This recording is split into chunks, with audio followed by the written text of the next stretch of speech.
Okay, everybody, welcome to our Fierce Leader interview with Laura Jaramillo. She is a silver wellness advocate, and I just actually am really, she's taken time out of her busy schedule, and I am so excited for you all to hear the answers to these questions because they're so good. They're so good.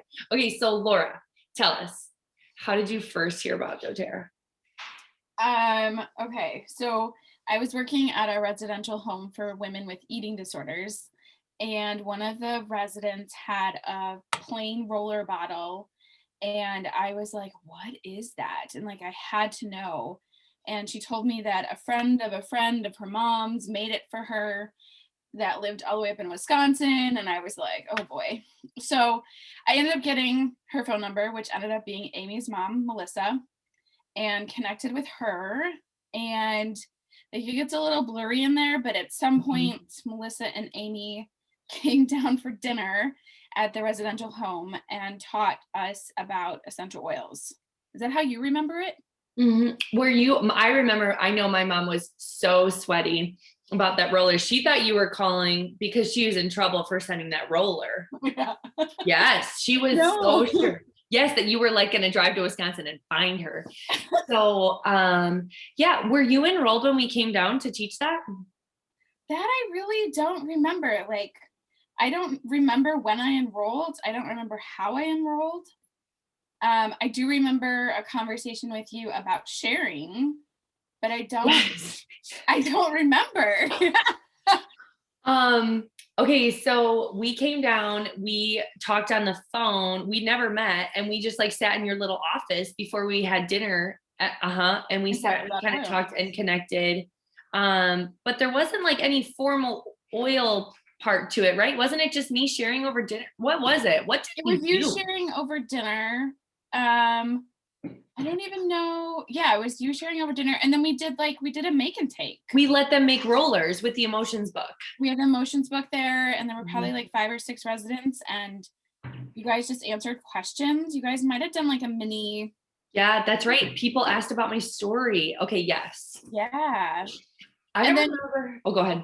I was gonna say, and then from there, you guys came down like a handful more times and then did like formal classes with some of the other therapists and then with the residents again.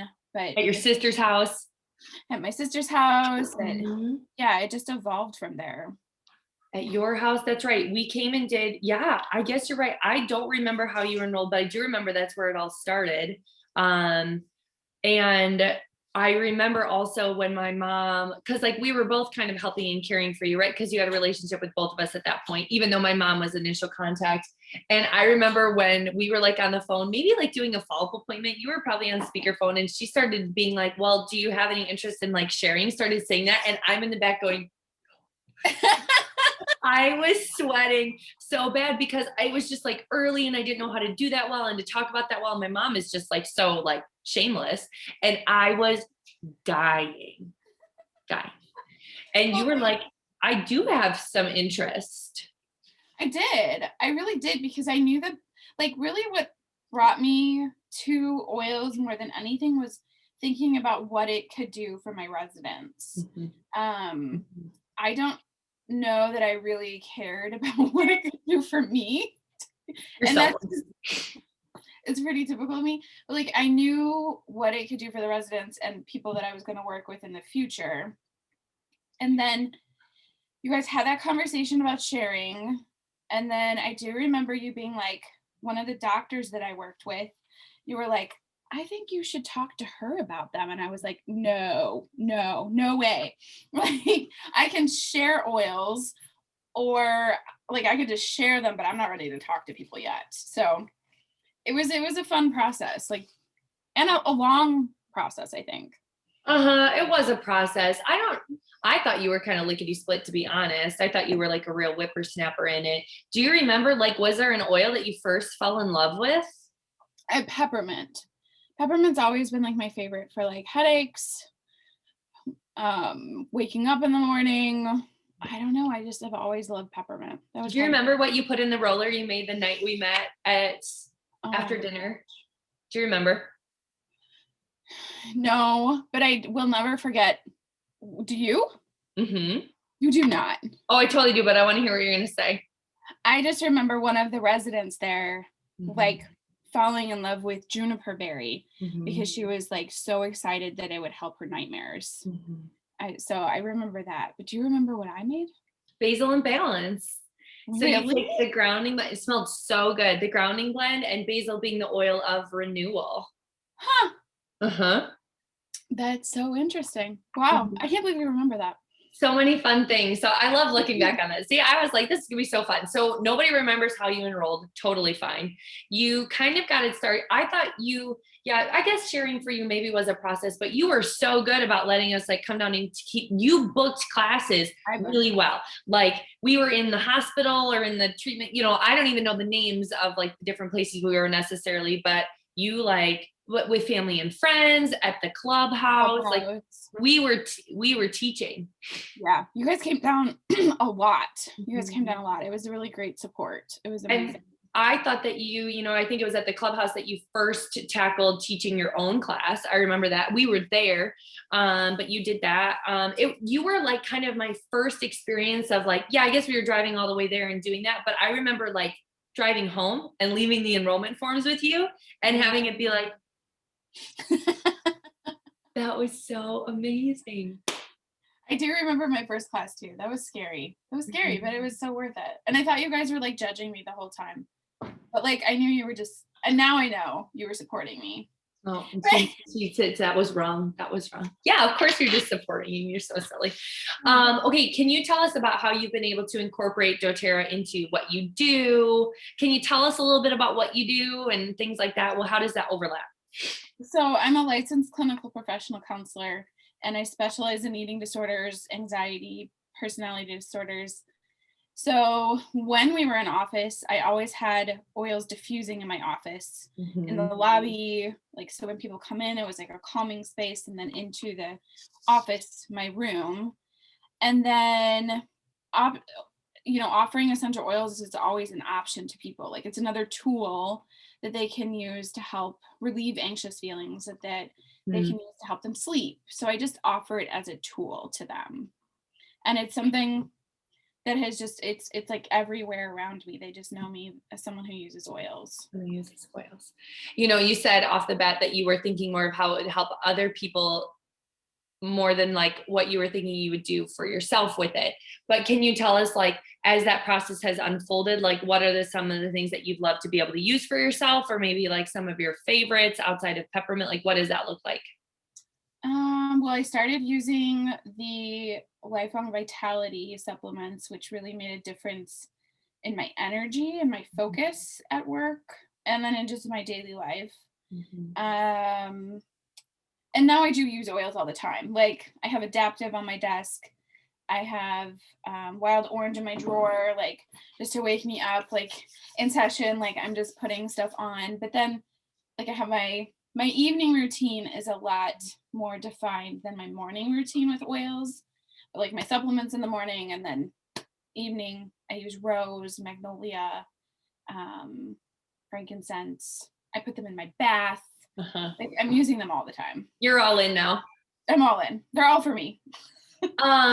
So like what is it like at this point, I guess your answer maybe has evolved, which I think all of our answers evolve on this. Like, what do you want to be able to create with doTERRA? Like, what does that look like for you? Mm, What do I want to be able to create with doTERRA?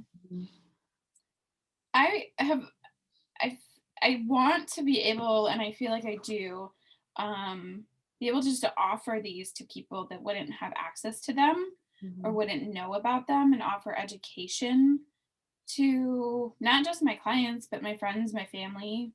I've had random people from high school reach out to me on Facebook, like, hey, I see that you share oils. I'd Mhm. like to get to know more about them. Um, I don't know, like I don't have like a huge vision for something with doTERRA, but I know like sharing them is very valuable and getting them in people's hands is very valuable to me. It's like really been, I wouldn't say that your journey, none of ours have. has been like a straight line. I think there's been like complexities along the way, but I do think that you've always stayed true to your heart of like caring and service for other people. Like your heart for wanting to help people has always shown through. And I think that people identify that correctly about you, who you are in your character, and they know that they're going to receive support and help from you in that way. So I do think that, yeah, what you're saying makes sense. There might not be like a grand vision for what you want to create, but it's very much a part of what you do and how you help people. Yeah, and I think it's evolving. Like I've created a website now that I'm on my own for private practice, and I have a spot for oils on there so you can register, sign up for an oil consult. So like I know I want to intertwine it more with yoga, being a yoga teacher and a therapist, but it's still evolving. Yeah. It's fun. What's like a personal benefit? Like what is something that like this whole process of sharing doTERRA, what is something that it's like done for you like personally? It's really helped me grow. Like I've always pushed myself in terms of getting up and speaking in front of people, but it's also helped me grow in just speaking from my heart, like knowing this is something that works, Mhm. something that I use, and then speaking to that from my heart. Mhm.